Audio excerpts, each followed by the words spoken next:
seo aniu le Mark Harte agus far na fáilte rót a Mark. Bhile písabag einsinstú ba ceithú chéan cén chlub lena muintú agus cén róla tógad sa chlub sin. Go bra ar fad. Is me sé Mark Harte mar luúún sin agus is bá méid an common pela Aireagal Chiaráin CLG an seo Nioifigeach Chiaráin agus ag an bhfumaide tá me sé mar chuid de fhóchoiste ag pléile Choirbhín Cultúr agus Choirbhín Gaeilge go príomha agus don bliain se thugainn tá mé go bhéh cinál nua ceappa mar Oifigeach Gaeilge ar an phríomhchoiste. Einta ar fad agus tá go mhíon tá sibh díreach cláraithe linn mbliana le Fondúireacht Sheosaimh Mhic Dhonncha agus inistú getabag fan éisbir sin agus cin sort ruí atá deantagah ó híh Fondúireacht Sheosaimh Mhic Dhonncha le chuhann cin na Gaeilge sa chlub. Well, dús feire sort ar chuirmuid isteach ar an iondracht bhí muid cinál nervhaiseach mar chumann mar nuair smaoineann tú ar bhalldracht agus ar Aireagal Chiaráin beidir ag an chlub chun máildracht a dhéanú ar an chlub bin tú smaointe bhfuil muid ag an level sin a bhfuil muid maiid go leor ach sin rud a bhaithí mé ón chéad lá nuair a phlé mé an próses le glóir na ngiail agus leatsa a chaid gur an lagan amach einta sillir agus gur raibh Virginia enon díreach isteach ar level áirithe agus mar dheallar sin bhaithí muid beidir níba chompertí mar common gur raibh muid enon díreach isteach ar chuid den na sprecanna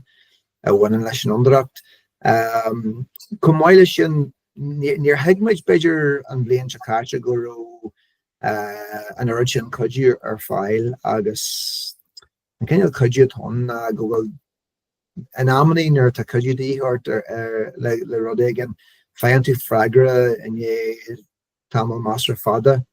ach bhaithí meise go príomha is dóithe ar son an chomainn go raibh duine ag gcónaíonn agus gur raibh cuidiú a gcónaí ar fáil agus mar dheallar sin a rís eile chuir sé ar súbneas muid in san próses go raibh muid ag obair ní raibh muid linn haon gur raibh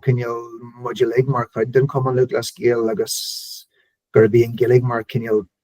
príomh sprec chomh maith leis na cluiche agus an ceol agus an cultúr agus an stair agus mar dheallar sin bhaithí muid go raibh takeíocht ar fáil agus bhí muid brasás leis an takeíocht a fuairmuid ó glóir na ngiail an tam go léir. Chomh maith sin bhí deontais ar fáil agus níor thuigh muid sin beidir bliain ó hin ach airad. Bhí muid gcónaí ag smaointiú is dóithe gur jocail an cinneal cratlach nó struchtúir níos fearr a chur ar Choirbhín Gaeilge agus Choirbhín Cultúr in san chlub tanneart Gaeilgeí ar an talú mar deartha agus in san chlub ach bhí muid cinneal an scartha na chéile ach ní raibh cinneal struchtúr dangan ceart ar Choirbhín Gaeilge in san common agus well when muid usage as an instructor agus as an cuidiú agus as an takeíocht a tháinig ó glóir na ngiail chun de cinneal cratlach níos fearr a chur le chéile go dtigean daoine cabhfuil muid agus bhg muid ar ó hin agus bhí muid Tá cinneal dóráide bhfuil bliain caite a gin in san próses agus le gobar le glóir na ngiail ach deitsil an tamasteach agus bhí muid táid ionta sásta go gnearnmuid an cuniú go leis an próses agus a bheith ag cóibriú le glóir na ngiail. Einta gur maiid go sin agus nó aontaíon leat an sin fásta tean an bliain cógáasta sin agus ní creidir míon go bhfuil clubnaí atá díreach táiseachtain ag dearú an chéad blianta. Agus is cinneal turas teanga tón leis fásta. So mar sin an bblion se thugainn an bhfuil aon planan í móra agah nó céan cinneal cuma tá an bblion se thugainn ó híh chuhann cin na Gaeilge in Aireagal Chiaráin. Is dóilm bhfuil andul an cin deanta ag an chlub agus go bhfuil an cinneal tinine lásta sa chlub. Tá muid ag cóibriú tá grúpa cinneal grúpa Gaeilge san ceantar hana féin dar bhain pobl an lena agus nar a híimiid síos le fléimiid cinneal na féidirachtaí agus an táhacht do bhfuin na cinneal ceantar cinneal iargúilta cos linn an seo a bheith comhabrú leis na Gaeilge eile in san ceantar agus marir sin be anna bhéim chu ar an cinneal comhabrú sin ar pobl an lena agus Aireagal Chiaráin CLG. Cumáile sin ní ró Oifigeach Gaeilge a gin san chlub riú. Bhí duine gcónaí amón cursaí cultúr agus cursaí scóir agus cursaí Gaeilge go pointse ach ón bbliain se thugainn ar be Oifigeach Gaeilge in san chlub go buan agus tá dínta sát le sin agus be an duine sin in an ddíiristeach ar an obair agus ar cursaí Gaeilge ag san chlub. Le mérí na seachne fásta go bhfuil Jontas eile ar fáil óglór ningial a bhainean le cinneal blitz comórtas a agrú a mí fear agus a mí an bhharrta agus tá ansam a gin an san blitz comórtas sin bhrálan ddíiristeach ar an oige. Si am go bhfuil sin ínta táhaach mar bhí cinneal policy scola sa ceantar an seo nar bhí Gaeilge Gaeilge agus ag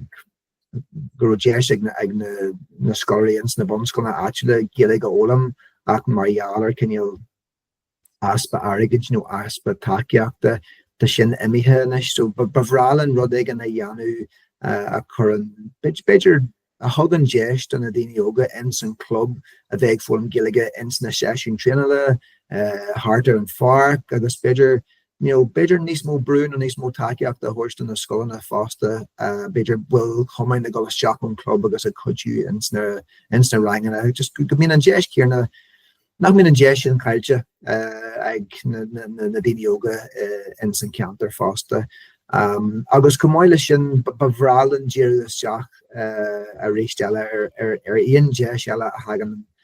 an níos ó glórning éal nó ó áitribi eile. De andal go cin deanta bhín fihe cethir agus bhrálan chuirla sin in san bliain atá amachróin. Ínta ar fad is ínta an rud eile feicil gohfuil comhabriúin sin leis na cosí pobl agus na scalaní ar nóia cumáid agus maithaim sa haon go cinnte go nar a lástar an tinne sin i má club haíon gur hálan rud cíarna grú an phobal ar fad ag teach le chéile agus ag obair ar cinneal plan mór le chéile sa ceantar so is ínta an rud sin. But gur míle maigad as Lordslum aniu agus cinnte go méid a deaghfuil a ríist. Fáilte rudacha gur míle maigad.